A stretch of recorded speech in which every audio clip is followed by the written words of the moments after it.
您在2011年做了一个关于中国印象的一个项目，就是拍一个360度的人物肖像。就想请问您当时是如何想起要做这个项目的呢？ Actually, this 360 project was part of a bigger project. I called it Chinese, which is a blog. You can still visit it if you want. About the lives of ordinary people in China, mainly in Beijing, but with the goal of presenting this ordinary life to ordinary people in Europe and in the US. Because I thought it was important that, well, with China rising, more and more people are wondering what kind of people are these Chinese people. If you can connect the lives of ordinary people and the thoughts of ordinary people in China with ordinary people in Europe and the US, then I think many people in the West will find out that Chinese people actually are struggling with the same things and thinking many of the same things, only the context is different. Yeah, so there's a different history.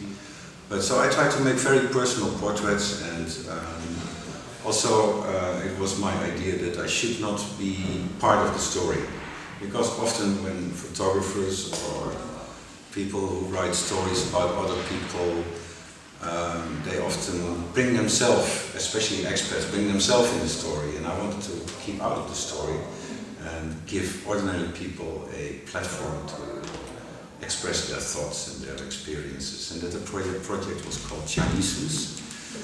And then at some point I went a little bit further, which was with 360 degrees panoramic portraits. I prepared a set of interview questions, and these interview questions were ranging from also to make people feel at ease in the beginning, what's your favorite food, and things like that. And then it evolved into what are your best childhood memories, and what do you think is most important in life, what are the values you think are very important in life, and what's your outlook on the future. Actually, then the whole interview together gave like an impression on how these people were standing in life and how they thought about life. And because I asked all the people the same questions, you could compare, and it gave kind of impression of the diversity of people living in Beijing at the time. Because you had people coming, migrant workers coming from maybe Anhui or Sichuan province, you had old Beijingers, you had young people, old people, people who had terrible family history, maybe from the 50s or the Cultural Revolution, that family members died, and others who had not such bad memories. So there were many things you could compare, and it gave a good impression about the hopes and the fears and what people thought was important in life.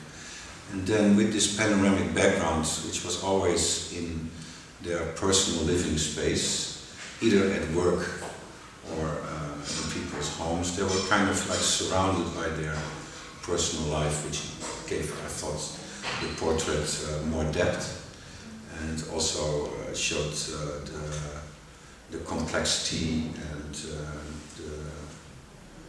the variety in people's lives, because it was very detailed. So if I made a photo of someone in a living room, and these photos were later presented like 5 meters wide, then even if there was a bookcase of books, you could see which books are they reading, or if there was a computer screen, you could see what they were doing on the computer. So it was very detailed.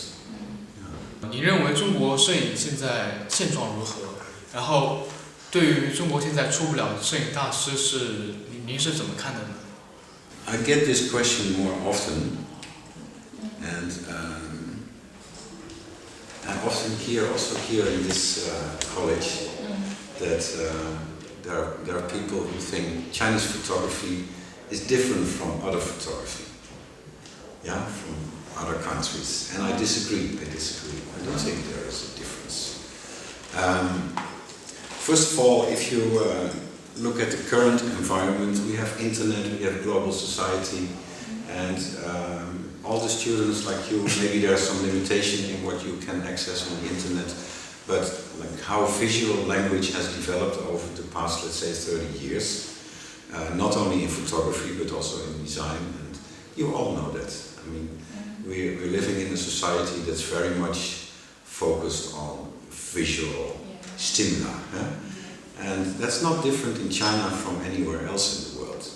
And also, when they set Chinese photography apart as opposed to the West, but even if you take the West and China together, it's not even half of the world population.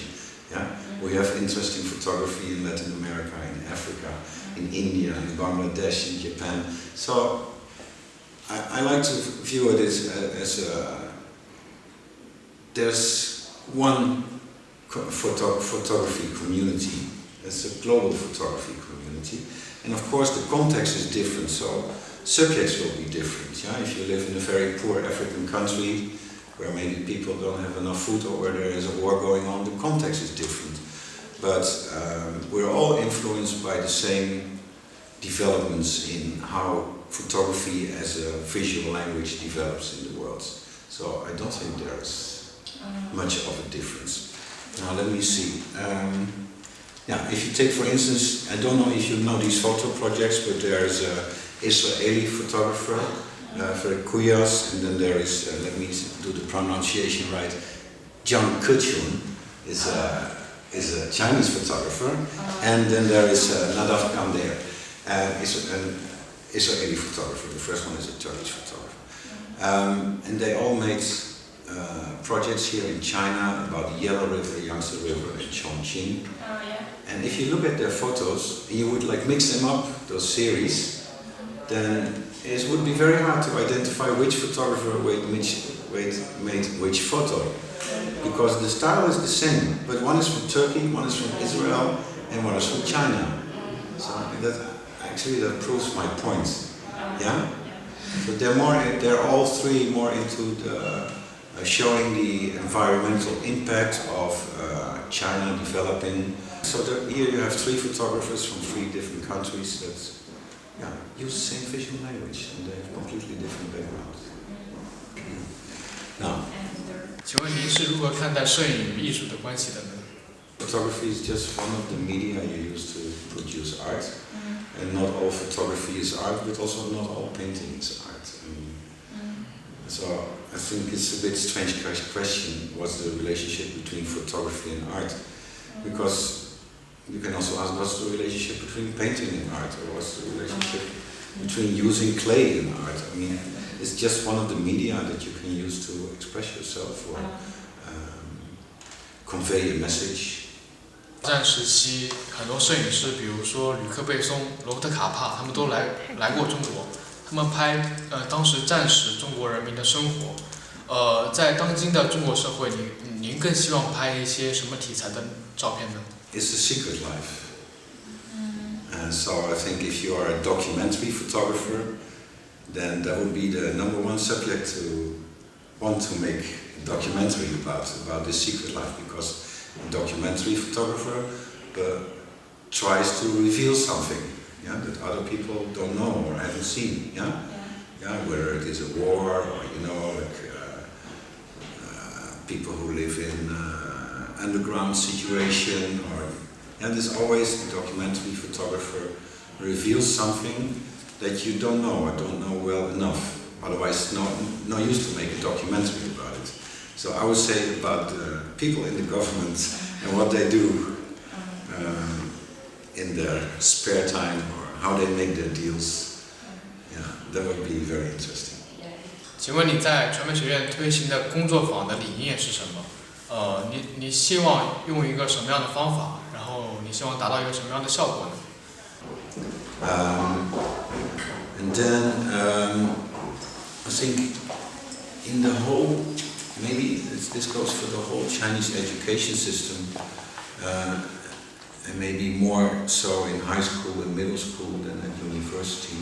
It's very much focused on conditioning students, very much, which is a big difference from where I come from, because I think where I come from we value the differences between people, and we want them to be different and to be individuals, and which is whereas in China I sometimes have the feeling that They're trying to make everybody the same and make everybody think the same, which is killing when it comes to creativity and innovation and artistic expression, because this all goes back to the freedom in yourself to express yourself.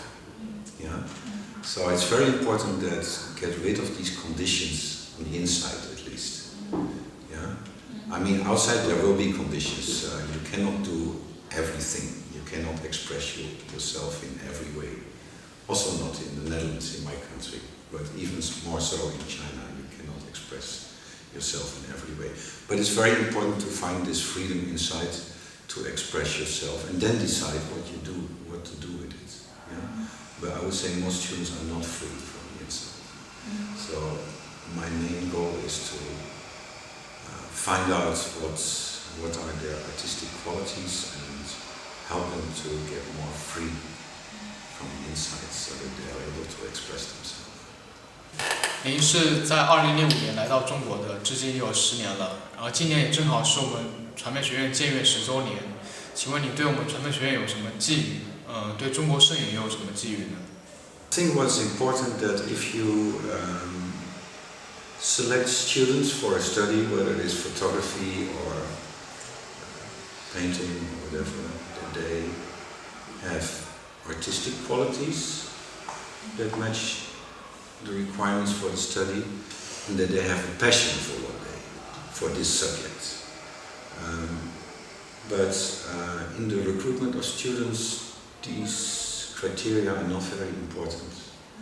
And I've been teaching several or maybe many photography students who didn't apply at Nanjing especially for photography. It's just almost like a coincidence that they study photography. So they're also not passionate about it. I think it's very important to be passionate about it to produce good quality work. So I think that I also think that the students are too lazy. Also. Yeah? And that also that the university allows the students to be lazy. But those things go together. If you're passionate, then you are not lazy. Yeah? But if you're not passionate, then you're lazy. Yeah? And so yeah, the main focus there should be, I think, when studying art or teaching art, should be focused on what I said before, this freedom of expression, but also the passion in the meeting.